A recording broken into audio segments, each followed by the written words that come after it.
So mula nga naman guys dumating ang shaver ng aking mga alaga, hindi ko na talaga sila tinantanan na tanggalan ng hair balls.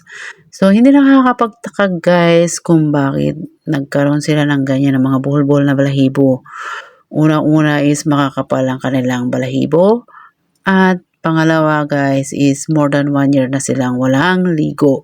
So hinihintay kong magkusa yung amo ko kaya lang wala akong nakikita. So ang ginawa ko nga guys at may gamit naman na ako. So ako na yung nagkusa. Bago ko sila paliguan guys is ang ginagawa ko, tinatanggal ko lahat ng mga buhol-buhol na balahibo para naman pag naligo sila is komportable at malinis yung balat nila guys. So di po ba guys nakakatuwa, nakakatulong tayo sa kagaya nila.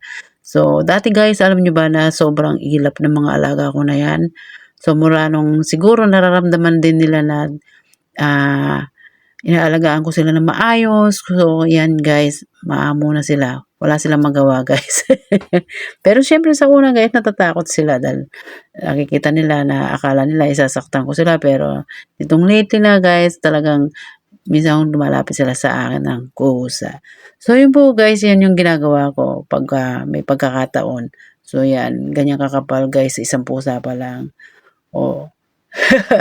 So, di po ba guys, nakakatuwa yung makatulong tayo sa kagaya nila.